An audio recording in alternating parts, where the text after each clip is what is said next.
Failure is only 1%. Keep trying. Ladies and gentlemen, today I want you to imagine something powerful. Imagine if every time you tried you were only 1% away from your breakthrough. Just 1%. That's what failure often is. Not the end, but a sign you're getting close. Failure is not a wall, it's a doorway with a test. It doesn't say stop, it says prove you're ready. But here's the problem. Most people see failure as a full stop. They treat it like a final verdict. One rejection, one bad grade, one business loss, one mistake, and they quit. They walk away, just when success was around the corner. Let me tell you something loud and clear. Failure is not 99%. Failure is not your identity. Failure is only 1%. The rest is effort, learning, courage, and persistence. Think of a baby learning to walk. They fall 100 times, but they never say walking is not for me. They get up again and again. That's how we all started life. Fearless, persistent, and determined. So what happened to us? Why did we grow afraid of failing? It's because we started caring too much about opinions, expectations, and quick results. But greatness doesn't come from perfection. It comes from resilience. Thomas Edison failed 1,000 times before inventing the light bulb. Michael Jordan missed over 9,000 shots in his career and lost 300 games. J.K. Rowling was rejected by 12 publishers before Harry Potter found a home. What if they all stopped at 1% failure? The world would be darker, emptier, and less magical. Now listen closely, your dream is valid, but it's not always easy. You will fail, you will get rejected, you will feel tired. But that doesn't mean you're done, it means you're becoming. Each failure teaches you something success never could.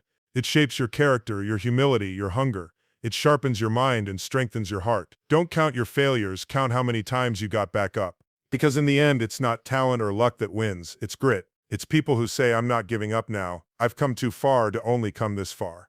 Let failure be your fuel, not your fear. When it whispers you can't, shout back, watch me. When it knocks you down, stand taller. When it says quit, double your effort. You're closer than you think. You're stronger than you know. And you're better today than you were yesterday, even if you failed. So the next time you fall, remember, failure is only 1%. Keep trying. Your 99% is still working. And that's all you need to succeed. Redefining failure, it's only 1%. Ladies and gentlemen, let's begin today by challenging a belief that many of us have carried for too long. The belief that failure is a sign of weakness, a signal to stop, a label we must wear. But what if I told you that failure isn't what you think it is? What if I told you that failure is only 1% of the story, and the other 99% is your effort, growth, and courage? We live in a world obsessed with winning. From the moment we're children, we're told to aim for first place, to chase perfection, to avoid mistakes. But this mindset quietly teaches us that failure is something shameful, something to run from, not something to learn from. And that's where everything starts to go wrong. Failure is not the opposite of success. It's part of success. Let me say that again. Failure is not a wall. It's a step. And often it's only 1% of your journey. But because we focus so much on that tiny moment of defeat, we forget about the 99% of effort, heart, and growth we've already invested. Let me give you a simple example. Imagine someone studying for an exam. They put in weeks of hard work, wake up early, take notes, revise again and again. Then, on exam day, they make a few mistakes and fall short of passing. What do we usually say? They failed. But really, did they fail? Or did they just miss the last 1%? Was their effort wasted? No. Did they grow? Absolutely. That one result does not define their journey. That was just 1%. This applies to everything in life. Relationships, careers, dreams. We focus so heavily on the outcome that we ignore the process. But the truth is, failure is only a brief pause, not a final stop. Let's look at some of the greats. Walt Disney was told he lacked creativity. Oprah Winfrey was fired from her job and told she wasn't fit for television. Stephen King's first book was rejected 30 times. Did they fail? Yes, but only for a moment, only for that 1%. What made them different is that they didn't let that moment define them. They kept going. They used failure as a stepping stone, not a tombstone. It's time for us to redefine failure not as defeat, but as data. Failure simply shows you what didn't work. That's it. It's information, not identity.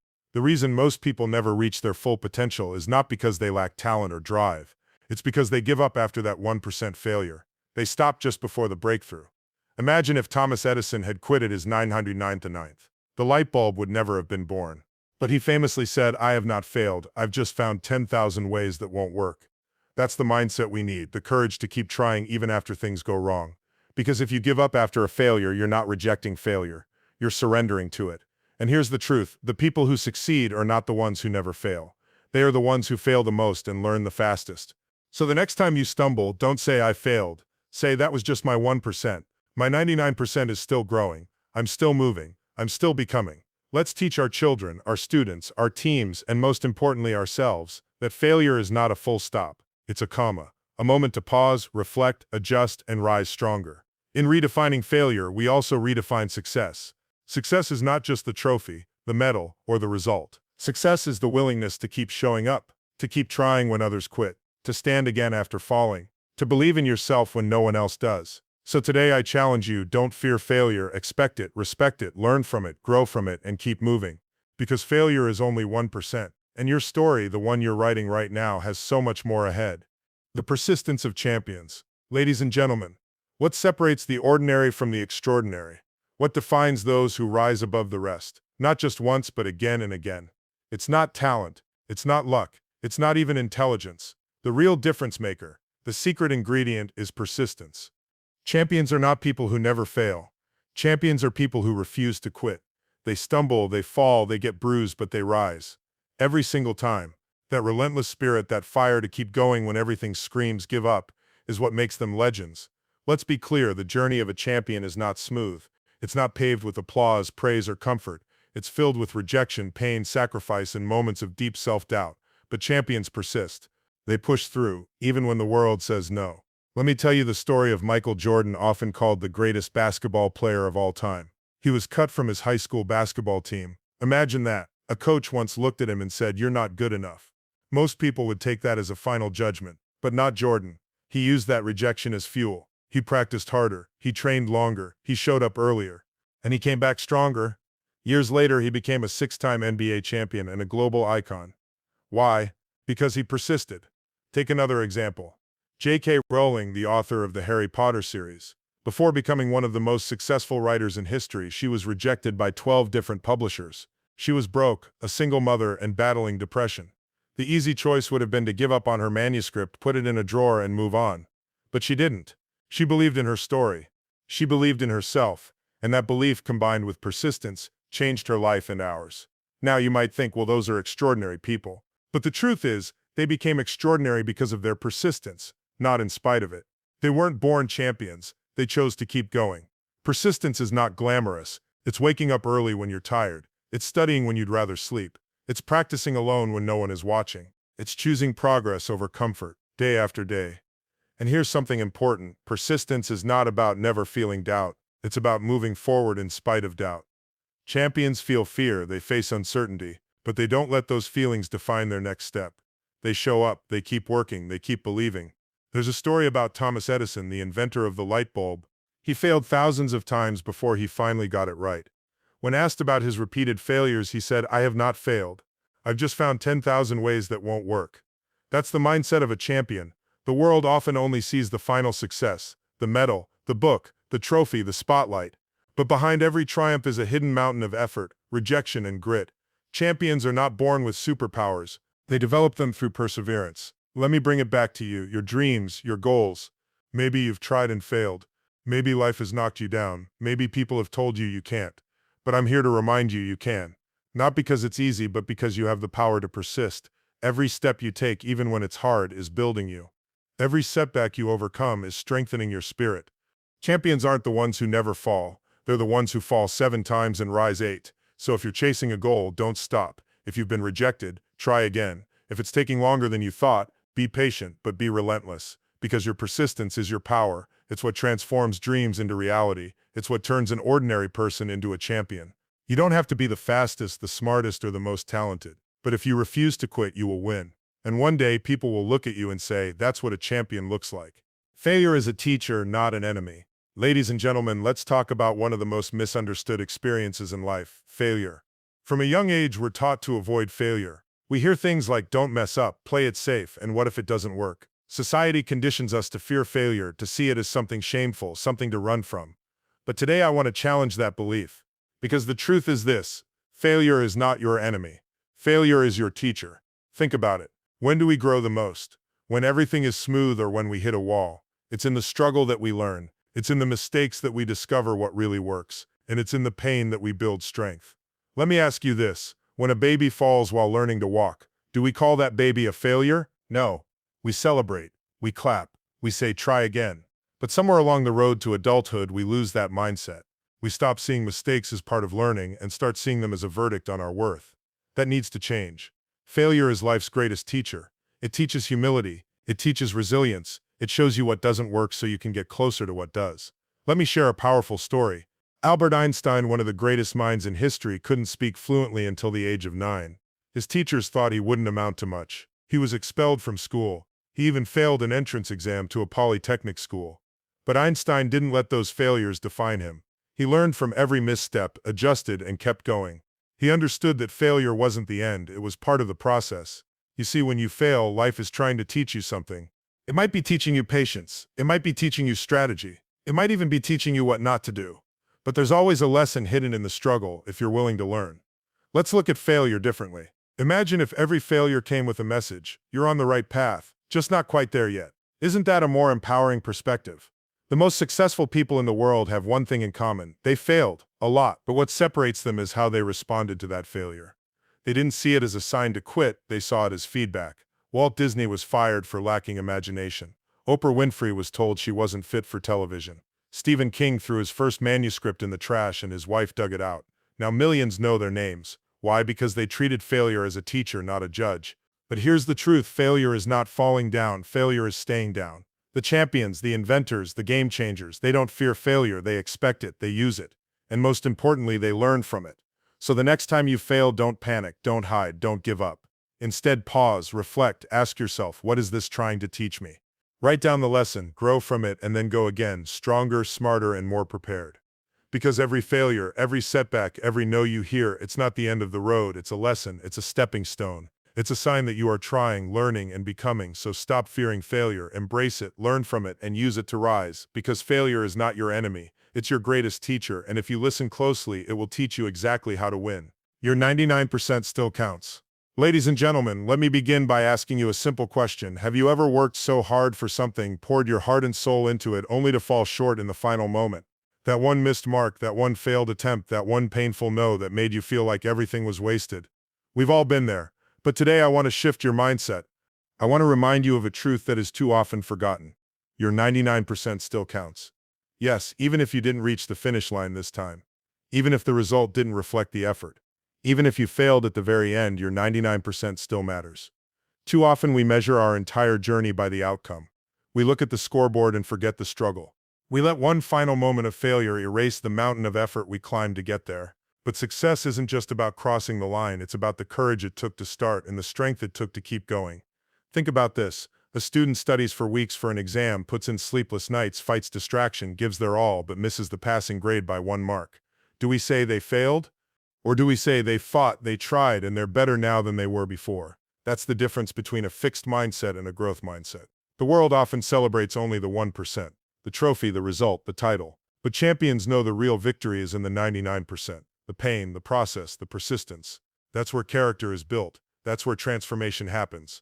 Let me tell you something powerful. You can't control the final 1% all the time, but you can control the 99%. And when you give your 99% with full heart, full effort, and full integrity, then no result can take away your worth. Let's look at the story of Serena Williams, one of the greatest athletes of all time. She didn't win every match, she lost, she failed, she fell. But her 99% effort in training, discipline, focus, and comeback after injuries is what made her a champion.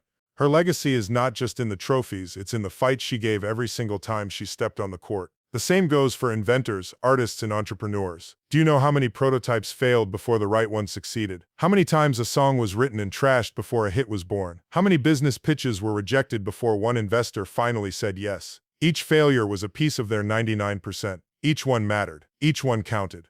But you're in the arena, you're growing, you're evolving. And that progress, that 99%, is shaping the person you are meant to become. Don't let a missed goal make you forget how far you've come. You are not defined by the one thing that didn't work. You are defined by every moment you chose to keep going, even when you could have quit. And when that 1% moment finally arrives, when the door opens, the win comes, the breakthrough happens, it won't be luck. It'll be the natural result of the 99% you built day by day. So the next time you fall short, don't hang your head, lift it, and say to yourself, my 99% still counts. I'm not done. I'm just getting started. Because life isn't about being perfect, it's about being persistent. Success isn't only in the outcome, it's in the effort. And you, my friend, are more powerful than any single result. So keep showing up, keep working, keep believing. Your 99% still counts, and one day it will carry you across the line. And that should empower you, not scare you, because that means you're not stuck, you're not powerless, you're not waiting for permission. You have the power to shape your life, not in 5 years, not in 5 months, but today, right now. But here's what happens to most people. They treat life like a waiting room. They wait for motivation. They wait for the right time. They wait for someone to tell them it's possible. Success, real success, doesn't live at the top of the mountain. It lives in every step you take after you've been knocked to your knees. It lives beyond the fall. It lives in your ability to keep trying. We often look at successful people and think they had it easy. We see their victories, their wealth, their fame, but we don't see the sleepless nights, the rejections, the tears, the moments they wanted to give up. Let's talk about Colonel Sanders, the founder of KFC. Did you know his famous chicken recipe was rejected over 1,000 times before someone finally said yes? 1,000 rejections. Most people would have stopped at 5, maybe 10. But he kept trying, and because he did, millions around the world know his name. The message is simple but powerful. You only lose if you stop trying. Think about when you learned how to ride a bike. You fell, you scraped your knees, you cried, but you didn't give up. You got back on the bike again and again until you finally rode freely. As a child, you understood something we forget as adults: falling is part of learning. But as we grow older, fear creeps in. We begin to associate falling with shame.